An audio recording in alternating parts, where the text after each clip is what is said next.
नमस्कार। आप सुन रहे हैं मुंशी प्रेमचंद जी का प्रसिद्ध उपन्यास निर्मला। अभी तक आपने सुना मुंशी तोताराम अपने बेवजह के शक के कारण अपने बेटे मनसाराम को हॉस्टल भेजने में कामयाब हो जाते हैं।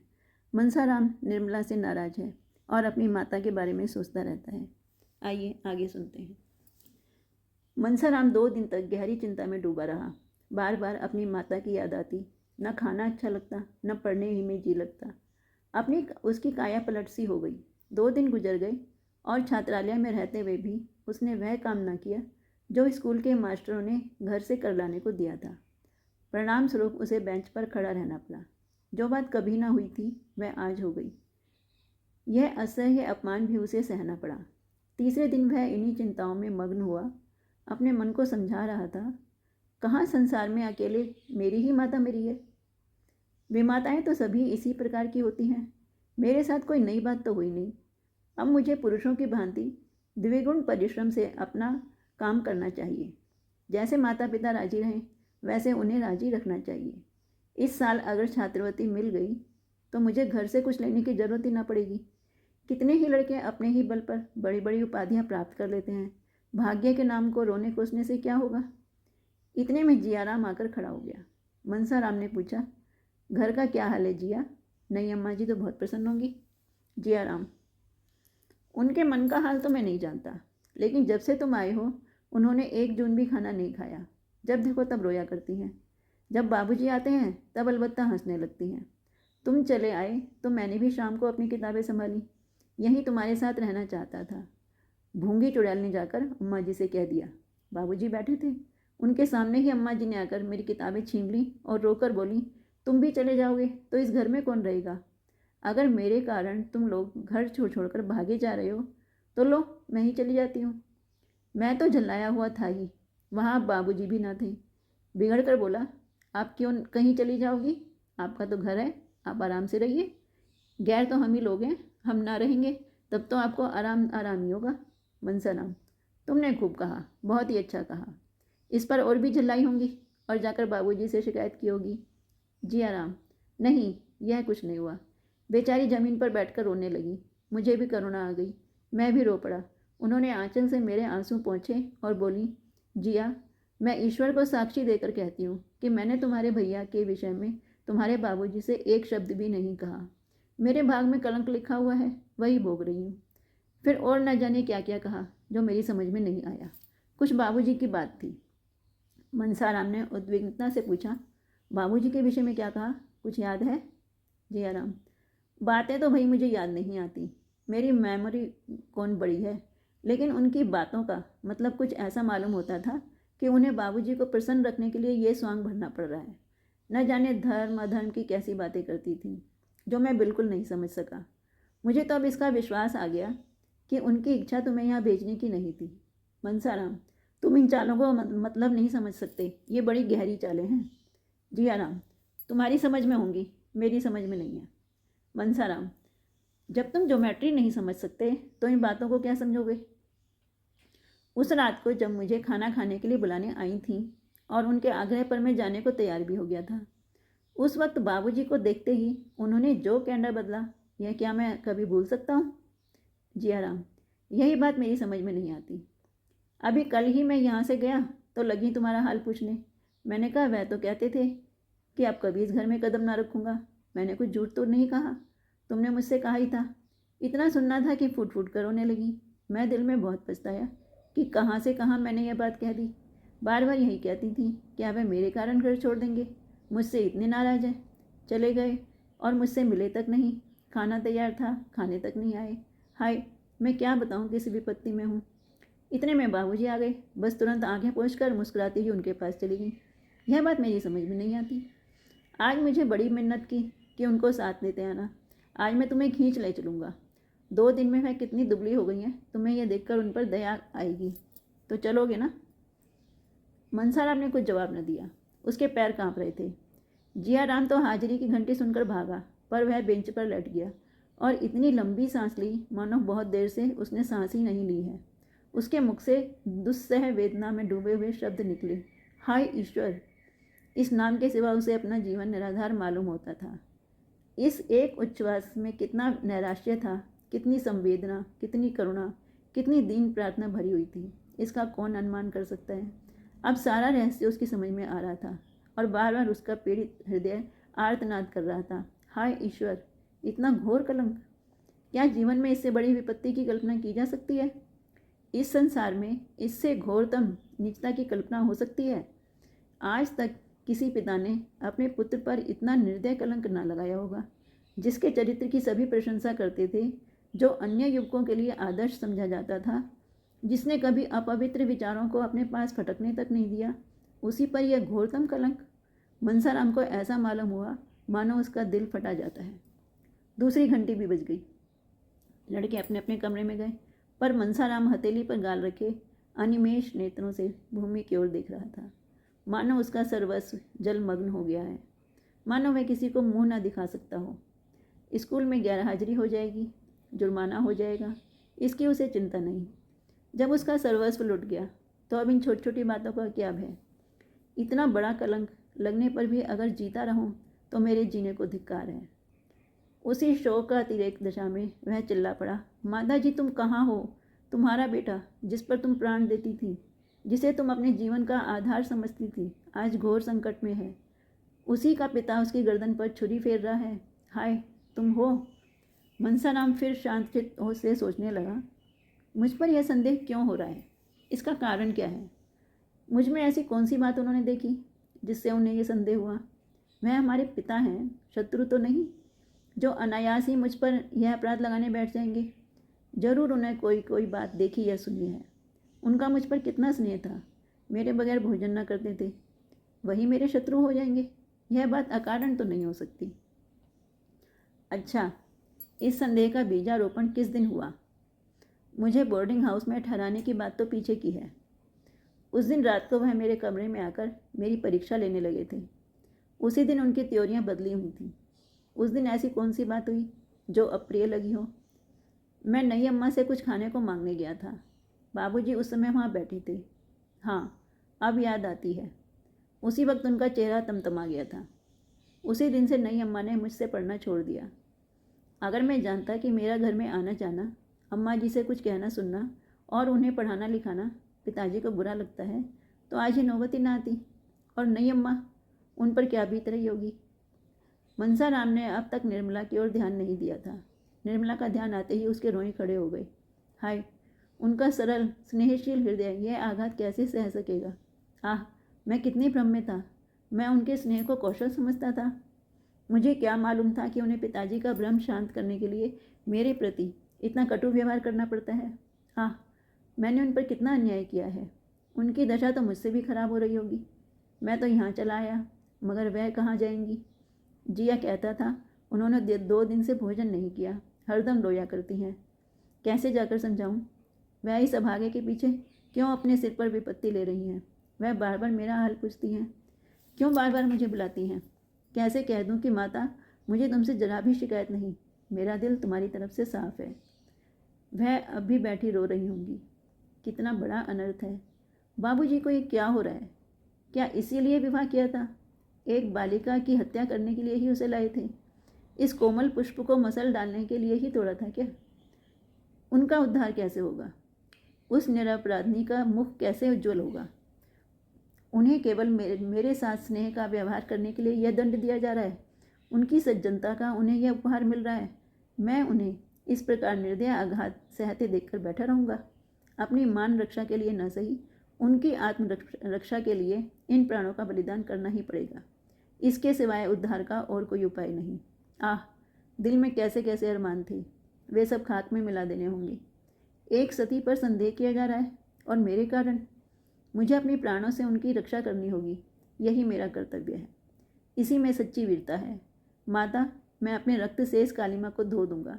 इसी में मेरा और तुम्हारा दोनों का कल्याण है। वह दिन भर इन्हीं विचारों में डूबा रहा। शाम को उसके दोनों भाई आकर घर चलने के लिए आग्रह करने लगे। सियाराम, चलते क्यों नहीं मेरे भैया जी, चले चलो ना। मनसाराम, मुझे फुर्सत नहीं है कि तुम्हारे कहने से चला चलूँ। आखिर कल तो इतवार ही है। मनसाराम, इतवार को भी काम होता है। जी आराम, अच्छा कल आओगे ना? मनसाराम, नहीं, कल मुझे एक मैच में जाना है। सियाराम, अम्मा जी मूंग के लड्डू बना रही हैं, ना चलोगे तो एक भी पाओगे, हम तो मिल के खा जाएंगे। जिया, इन्हें नहीं देंगे। जियाराम, भैया अगर तुम कल ना गए तो शायद अम्मा जी यहीं चली आएँ। मनसाराम, सच? नहीं, ऐसा क्यों करेंगी? यहाँ आई तो बड़ी परेशानी होगी। तुम कह देना वह कहीं मैच देखने गए हैं। जियाराम, मैं झूठ क्यों बोलने लगा? मैं कह दूंगा वो मुंह फुलाए बैठे हैं। देख ले उन्हें साथ लाता हूँ कि नहीं। सियाराम, हम कह देंगे कि आज पढ़ने नहीं गए, पढ़े पढ़े सोते रहे। मनसाराम ने इन दूतों से कल आने का वादा करके गला छुड़ाया। जब दोनों चले गए तो फिर चिंता में डूबा। रात भर उसे करवटें बदलते गुजरी। छुट्टी का दिन था, बैठे बैठे कट गया। उसे दिन भर शंका होती रहती कि कहीं अम्मा जी सचमुच ना चली आएं। किसी गाड़ी की खड़खड़ाहट सुनता तो उसका कलेजा धक धक करने लगता। कहीं आ तो नहीं गई। छात्रालय में एक छोटा सा औषधालय था। एक डॉक्टर साहब संध्या समय 1 घंटे के लिए आ जाए करते थे। अगर कोई लड़का बीमार होता तो उसे दवा देते। आज वह आए तो मनसाराम कुछ सोचता हुआ उनके पास जाकर खड़ा हो गया। वह मनसाराम को अच्छी तरह जानते थे। उसे देखकर आश्चर्य से बोले, ये तुम्हारी क्या हालत है जी? तुम तो मानो गले जा रहे हो। कहीं बाजार का तो चस्का नहीं पड़ गया? आखिर तुम्हें हुआ क्या है? जरा ये तो यहाँ तो आओ। मनसाराम ने मुस्कुराकर कहा, मुझे ज़िंदगी का रोग है। आपके पास इसकी भी कोई दवा है? डॉक्टर, मैं तुम्हारी परीक्षा करना चाहता हूँ। तुम्हारी सूरत ही बदल गई है, पहचाने ही नहीं जाते। यह कहकर उन्होंने मनसाराम का हाथ पकड़ लिया और छाती, पीठ, आंखें, जीभ सब बारी बारी से देखी। तब चिंतित होकर बोले, वकील साहब ने से मैं आज ही मिलूँगा। तुम्हें थाइसिस हो रहा है, सारे लक्षण उसी के हैं। मनसाराम ने बड़ी उत्सुकता से पूछा, कितने दिनों में काम तमाम हो जाएगा डॉक्टर साहब? डॉक्टर, कैसी बातें करते हो जी? मैं वकील साहब से मिलकर तुम्हें किसी पहाड़ी जगह भेजने की सलाह दूंगा। ईश्वर ने चाहा तो तुम बहुत जल्द अच्छे हो जाओगे। बीमारी अभी पहले स्टेज में है। मनसाराम, तब तो अभी 1-2 साल की देर मालूम होती है। मैं तो इतना इंतज़ार नहीं कर सकता। सुनिए, मुझे थाइसिस वाइसिस कुछ नहीं है, ना कोई दूसरी शिकायत है। आप बाबूजी को नाहक तरदुम में ना डालें। इस वक्त मेरे सिर में दर्द है, कोई दवा दीजिए, और कोई ऐसी दवा हो जिससे नींद आ जाए। मुझे 2 रात से नींद नहीं आती। डॉक्टर ने जहरीली दवाइयों की अलमारी खोली और शीशी में थोड़ी सी दवा निकालकर मनसाराम को दी। मनसाराम ने पूछा, यह तो कोई जहर है, भला इसे कोई पी ले तो मरी जाए? डॉक्टर, नहीं, मर तो नहीं जाए, पर सिर में चक्कर जरूर आ जाए। मनसाराम, कोई ऐसी दवा भी इसमें है जिसे पीते ही प्राण निकल जाए? डॉक्टर, ऐसी 1-2 नहीं, कितनी ही दवाएं हैं। यह जो शीशी देख रहे हो, इसकी एक बूंद भी पेट में चली जाए तो जान ना बचे, आनन फानन में मौत हो जाए। मनसाराम, क्यों डॉक्टर साहब, जो लोग जहर खा लेते हैं उन्हें बड़ी तकलीफ होती होगी? डॉक्टर, सभी जहरों में तकलीफ नहीं होती। बाजी तो ऐसे हैं कि पीते ही आदमी ठंडा हो जाए। यह शीशी इसी किस्म की है। इसे पीते ही आदमी बेहोश हो जाता है और फिर उसे होश नहीं आता। मनसाराम ने सोचा, तब तो प्राण देना बहुत आसान है, फिर क्यों लोग इतना डरते हैं? यह शीशी कैसे मिलेगी? अगर दवा का नाम पूछकर शहर के किसी दवा फरोश से लेना चाहूँ तो वह देगा नहीं। इसे मिलने में कोई दिक्कत नहीं। यह तो मालूम हो गया कि प्राणों का अंत बड़ी आसानी से किया जा सकता है। मनसाराम इतना प्रसन्न हुआ मानो कोई इनाम पा गया हो। उसके दिल पर से बोझ हट गया। चिंता की मेघ राशि जो सिर पर मंडरा रही थी छिन्न भिन्न हो गई। महीनों बाद आज उसे मन में एक स्फूर्ति का अनुभव हुआ। लड़के थिएटर देखने जा रहे थे। निरीक्षक से आज्ञा ले ली थी। मनसाराम भी उनके साथ थिएटर देखने चला। ऐसा खुश था मानो उससे ज़्यादा सुखी जीव संसार में कोई नहीं। थिएटर में नकल देखकर तो वह हंसते हंसते लोटपोट हो गया, बार बार तालियां बजाने लगता और वंस मोर की हाँक लगाने में पहला नंबर उसी का था। गाना सुन के वह मस्त हो जाता था और ओहो हो करके चिल्ला उठता। दर्शकों की निगाहें बार बार उसकी तरफ उठ जाती थी। थिएटर के पात्र भी उसी की ओर ताकते थे और यह जानने को उत्सुक थे कि कौन महाशय इतने रसिक और भावुक हैं। उसके मित्रों को उसकी उछलता पर आश्चर्य हो रहा था। वह बहुत ही शांतचित्त, गंभीर स्वभाव का युवक था। आज वह क्यों इतना हास्यशील हो गया? क्यों उसके विनोद का पारावार नहीं है? 2 बजे रात को थिएटर से लौटने पर भी उसका हास्योन्माद कम नहीं हुआ। उसने एक लड़के की चारपाई उलट दी, कई लड़कों को कमरे के द्वार बाहर से बंद कर दिए और उन्हें भीतर से खटखट करते सुनकर हंसता रहा। यहाँ तक कि छात्रालय के अध्यक्ष महोदय कड़ी नींद में भी शोरगुल सुनकर खुल गई और उन्होंने मनसाराम की शरारत पर खेद प्रकट किया। कौन जानता है कि उसके अंतःस्थल में कितनी भीषण क्रांति हो रही है। संदेह के निर्दय आघात ने उसकी लज्जा और आत्मसम्मान को कुचल डाला है। उसे अपमान और तिरस्कार का लेश मात्र भी भय नहीं है। यह विनोद नहीं, उसकी आत्मा का करुण विलाप है। जब और सब लड़के सो गए तो वह भी चारपाई पर लेटा, लेकिन उसे नींद नहीं आई। एक क्षण के बाद वह बैठा और अपनी सारी पुस्तकें बांधकर संदूक में रख दी। जब मरना ही है तो पढ़कर क्या होगा। जिस जीवन में ऐसी ऐसी बाधाएं हैं, ऐसी ऐसी यातनाएं हैं, उससे मृत्यु कहीं अच्छी। यह सोचते सोचते तड़का हो गया। 3 रात से वह एक क्षण भी नहीं सोया था। इस वक्त वह उठा तो उसके पैर थर थर काँप रहे थे और सिर में चक्कर सा आ रहा था। आंखें जल रही थीं और शरीर के सारे अंग शिथिल हो रहे थे। दिन चढ़ता जाता था और उसमें इतनी शक्ति दिन भी न थी कि उठकर मुँह हाथ धो डाले। एकाएक उसने भूंगी को रुमाल में कुछ लिए हुए एक कहार के साथ आते देखा। उसका कलेजा सन्न रह गया। हाय ईश्वर, वे आ गई, अब क्या होगा। भूंगी अकेले नहीं आई होगी, बग्गी जरूर बाहर खड़ी होगी। कहाँ तो उससे उठा प्रश्न जाता था, कहाँ भूंगी को देखते ही दौड़ा और घबराई हुई आवाज़ में बोला, अम्मा जी भी आई हैं क्या। जब मालूम हुआ कि अम्मा जी नहीं आई तब उसका चित्त शांत हुआ। भूंगी ने कहा, भैया तुम कल गए नहीं, बहू जी तुम्हारी राह देखती रह गई। उनसे क्यों रूठे हो भैया। कहती है मैंने उनकी कुछ भी शिकायत नहीं की। मुझसे आज रोकर कहने लगी, उनके पास ये मिठाई लेती जा और कहना मेरे कारण क्यों घर छोड़ दिया है, कहाँ रख दूँ यह थाली। मनसा आपने रुखाई से कहा, यह थाली अपने सिर पर पटक दे चुड़ैल, और यहाँ से चली जाए मिठाई लेकर। खबरदार जो फिर कभी इधर आई, सौगात लेकर चली है। जाकर कह देना मुझे उनकी मिठाई नहीं चाहिए, और जाकर कह देना तुम्हारा घर है, तुम रहो वहाँ भी, बड़े आराम से हैं, खूब खाते हैं और मौज करते हैं। सुनती है, बाबूजी के मुंह पर कहना, समझ गई। मुझे किसी का डर नहीं है, और जो करना चाहें कर डालें, जिससे दिल में कोई अरमान न रह जाए। कहें तो इलाहाबाद, लखनऊ, कलकत्ता चला जाऊं, मेरे लिए जैसे बनारस वैसे दूसरा शहर, यहाँ रखा ही क्या है। भूंगी, भैया मिठाई रख लो, नहीं रो रो कर मर जाएंगी, सच मानो रो रो कर मर जाएंगी। मनसाराम ने आंसुओं के उठते हुए बेग को दबाकर कहा, मर जाएंगी मेरी बला से। कौन मुझे बड़ा सुख दे दिया है जिसके लिए पछताऊँ। मेरा तो उन्होंने सर्वनाश कर दिया। कह देना मेरे पास कोई संदेशा ना भेजें, कुछ ज़रूरत नहीं। भूंगी, भैया तुम तो कहते हो यहाँ खूब खाता हूँ और मौज करता हूँ, मगर देह तो आधी भी ना रही, जैसे आए थे उससे आधे भी नहीं रहे। मनसाराम, यह तेरी आंखों का फेर है, देखना 2-4 दिन में मुटाकर कोलू हो जाता हूँ कि नहीं। उनसे यह भी कह देना कि रोना धोना बंद करें। जो मैंने सुना कि रोती हैं और खाना नहीं खाती, मुझसे बुरा कोई नहीं। मुझे घर से निकाला है तो आप ना से रहें। चली हैं प्रेम दिखाने, मैं ऐसे तेरिया चरित्र बहुत पढ़े बैठा हूँ। भूंगी चली गई। मनसाराम को उससे बातें करते ही कुछ ठंड मालूम होने लगी थी। वह अभिनय करने के लिए उसने अपने मनोभावों को जितना दबाना पड़ा था वह उसके लिए असाध्य था। उसका आत्मसम्मान उसे इस कुटिल व्यवहार का जल्द से जल्द अंत कर देने के लिए बाध्य कर रहा था। पर इसका परिणाम क्या होगा। निर्मला क्या यह आघात सह सकेगी। अब तक वह मृत्यु की कल्पना करते समय किसी अन्य प्राणी का विचार न करता था, पर आज एकाएक ज्ञात हुआ कि मेरे जीवन के साथ एक और प्राणी का जीवन सूत्र भी बंधा हुआ है। निर्मला यह समझेगी कि मेरी निष्ठुरता ही ने उनकी जान ली, यह समझकर उसका कोमल हृदय फट न जाएगा।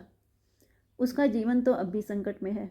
संदेह के कठोर पंजे में फंसी हुई अबला क्या अपने का हत्यारनी समझकर बहुत दिन जीवित रह सकती है। मनसाराम ने चारपाई पर लेटकर लिहाफ ओढ़ लिया। फिर भी सर्दी से कलेजा कांप रहा था। थोड़ी ही देर में उसे जोर से ज्वर चढ़ाया और बेहोश हो गया। इस अचेत दशा में उसे भांति भांति के स्वप्न दिखाई देने लगे। थोड़ी थोड़ी देर के बाद चौंक पड़ता, आंखें खुल जाती, फिर बेहोश हो जाता। सहसा वकील साहब की आवाज़ सुनकर वह चौंक पड़ा। हाँ, वकील साहब की आवाज़ थी। उसने लिहाफ फेंक दिया और चारपाई से उतरकर नीचे खड़ा हो गया। उसके मन में एक आवेग हुआ कि इस वक्त उनके सामने प्राण दे दूं। उसे ऐसा मालूम हुआ कि मैं मर जाऊं तो इन्हें सच्ची खुशी होगी। शायद इसीलिए वह देखने आए हैं कि मेरे मरने में कितनी देर है। वकील साहब ने उसका हाथ पकड़ लिया जिससे वह गिर न पड़े और पूछा, कैसी तबीयत है लल्लू, लेटे क्यों न रहे। लेट न जाओ, तुम खड़े क्यों हो गए। मनसाराम, मेरी तबीयत तो बहुत अच्छी है, आपके व्यर्थ ही कष्ट हुआ। मुंशी जी ने कुछ जवाब न दिया। लड़के की दशा देखकर उनकी आंखों से आंसू बह निकले। वह हष्टपुष्ट बालक, जिसे देखकर चित्त प्रसन्न हो जाता था, अब सूख कर कांटा हो गया था। 5-6 दिन में ही वह इतना दुबला हो गया था कि उसे पहचानना कठिन था। मुंशी जी ने उसे आहिस्ता से चारपाई पर लिटा दिया और लिहाफ अच्छी तरह उसे उड़ाकर सोचने लगे कि अब क्या करना चाहिए, कहीं लड़का हाथ से तो नहीं जाएगा। यह ख्याल करके वह शोक विभल हो गए और स्टूल पर बैठकर फूट फूट कर रोने लगे। मनसाराम भी लिहाफ में मुंह लपेटे रो रहा था। अभी थोड़े ही दिनों पहले उसे देखकर पिता का हृदय गर्व से फूल उठता था, लेकिन आज उसे इस दारुण दशा में देखकर भी वह सोच रहे हैं कि इसे घर ले चलूं या नहीं। क्या यहाँ दवा नहीं हो सकती? मैं यहाँ 24 घंटे बैठा रहूँगा। डॉक्टर साहब यहाँ हैं ही, कोई दिक्कत ना होगी। घर ले चलने से मैं उन्हें बाधाएं ही बाधाएं दिखाई देती हैं। सबसे बड़ा भय यह था कि वहाँ निर्मला उसके पास हरदम बैठी रहेगी और मैं मना न कर सकूँगा। यह उनके लिए असह्य था। इतने में अध्यक्ष ने आकर कहा, मैं तो समझता हूँ कि आप इन्हें अपने साथ ले जाएं। गाड़ी है ही, कोई तकलीफ ना होगी। यहाँ अच्छी तरह देखभाल ना हो सकेगी। मुंशी जी, हाँ, आया तो मैं इसी ख्याल से था, लेकिन इनकी हालत बहुत ही नाजुक मालूम होती है। जरा सी असावधानी होने से सरसाम हो जाने का भय है। अध्यक्ष, यहाँ से इन्हें ले जाने में थोड़ी सी दिक्कत जरूर है, लेकिन यह तो आप खुद सोच सकते हैं कि घर पर जो आराम मिल सकता है वह यहाँ किसी तरह नहीं मिल सकता। इसके अतिरिक्त किसी बीमार लड़के को यहाँ रखना नियम के विरुद्ध भी है। मुंशी जी, कहिए तो मैं हेडमास्टर से आज्ञा ले लूँ। मुझे इनका यहाँ से इस हालत में ले जाना किसी तरह मुनासिब नहीं मालूम होता। अध्यक्ष ने हेडमास्टर का नाम सुना तो समझे कि ये महाशय धमकी दे रहे हैं। जरा तिनक कर बोले, हेडमास्टर नियम विरुद्ध कोई बात नहीं कर सकते। मैं इतनी बड़ी जिम्मेदारी कैसे ले सकता हूँ? अब क्या हो, क्या घर ले जाना ही पड़ेगा? यहाँ रखने का तो ये बहाना था कि ले जाने से बीमारी बढ़ जाने की आशंका है। यहाँ से ले जाकर अस्पताल में ठहराने का कोई बहाना नहीं है। जो सुनेगा यही कहेगा कि डॉक्टर की फीस बचाने के लिए लड़के को अस्पताल फेंक आए, पर अब ले जाने के सिवा और कोई उपाय न था। अगर अध्यक्ष महोदय इस वक्त रिश्वत लेने पर तैयार हो जाते तो शायद 2-4 साल का वेतन ले लेते, लेकिन कायदे के पाबंद लोगों में इतनी बुद्धि, इतनी चतुराई कहाँ। अगर इस वक्त मुंशी जी को कोई आदमी ऐसा उपाय सुझा देता जिससे उन्हें मनसाराम को घर न ले जाना पड़े तो वह आजीवन उसका एहसान मानते। सोचने का समय भी नहीं था। अध्यक्ष महोदय शैतान की तरह सिर पर सवार था। विवश होकर मुंशी जी ने दोनों साइसों को बुलाया और मनसाराम को उठाने लगे। मनसाराम अर्ध चेतना की दशा में था। चौंक कर बोला, क्या है, कौन है? मुंशी जी, कोई नहीं है बेटा, मैं तुम्हें घर ले चलता हूँ, आओ गोद में उठा लूँ। मनसाराम, मुझे क्यों घर ले चलते हैं? मैं वहाँ नहीं जाऊँगा। मुंशी जी, यहाँ तो रह नहीं सकते, नियम ही ऐसा है। मनसाराम, कुछ भी हो, वहाँ न जाऊँगा। मुझे और कहीं ले चलिए, किसी पेड़ के नीचे, किसी झोंपड़े में, जहाँ चाहे रखिए, पर घर पर न ले चलिए। अध्यक्ष ने मुंशी जी से कहा, आप इन बातों का ख्याल ना करें, यह तो होश में नहीं है। मनसाराम, कौन होश में नहीं है? मैं होश में नहीं हूँ? किसी को गालियाँ देता हूँ, दांत काटता हूँ? क्यों होश में नहीं हूँ? मुझे यहीं पड़ा रहने दीजिए, जो कुछ होगा। अगर ऐसा है तो मुझे अस्पताल ले चलिए, मैं वहाँ पड़ा रहूँगा। जीना होगा जीऊँगा, मरना होगा मरूँगा, लेकिन घर किसी भी तरह भी नहीं जाऊँगा। यह जोर पाकर मुंशी जी फिर अध्यक्ष की मिन्नतें करने लगी, लेकिन वह कायदे का पाबंदी आदमी कुछ सुनता ही नहीं था। अगर छूत की बीमारी हुई और किसी दूसरे लड़के को छूत लग गई तो कौन उसका जवाबदेह होगा? इस तर्क के सामने मुंशी जी की कानूनी दलीलें भी मात हो गईं। आखिर मुंशी जी ने मनसाराम से कहा, बेटा, तुम्हें घर चलने से क्यों इनकार हो रहा है? वहाँ तो सभी तरह का आराम रहेगा। मुंशी जी ने कहने को तो यह बात कह दी, लेकिन डर रहे थे कहीं सचमुच मनसाराम चलने पर राजी ना हो जाए। मनसाराम को अस्पताल में रखने का कोई बहाना खोज रहे थे और उसकी जिम्मेदारी मनसाराम ही के सिर पर डालना चाहते थे। यह अध्यक्ष के सामने की बात थी। वह इस बात की साक्षी दे सकते थे कि मनसाराम अपनी जिद से अस्पताल जा रहा है। मुंशी जी का इससे में लेश मात्र भी दोष नहीं है। मनसाराम ने झल्लाकर कहा, नहीं नहीं, 100 बार नहीं, मैं घर नहीं जाऊँगा। मुझे अस्पताल ले चलिए और घर के सब आदमियों को मना कर दीजिए कि मुझे देखने ना आए। मुझे कुछ नहीं हुआ है, बिल्कुल बीमार नहीं हूँ। आप मुझे छोड़ दीजिए, मैं अपने पाँव से चल सकता हूँ। वह उठ खड़ा हुआ और उन्मत्त की भांति द्वार की ओर चला, लेकिन पैर लड़खड़ा गए। यदि मुंशी जी ने संभाल न लिया होता तो उसे बड़ी चोट लगती। दोनों नौकरों की मदद से मुंशी जी उसे बग्घी के पास लाए और अंदर बैठा लिया। गाड़ी अस्पताल की ओर चली और वही हुआ जो मुंशी जी चाहते थे। इस शौक से भी उनका चित्त संतुष्ट था। लड़का अपनी इच्छा से अस्पताल जा रहा था।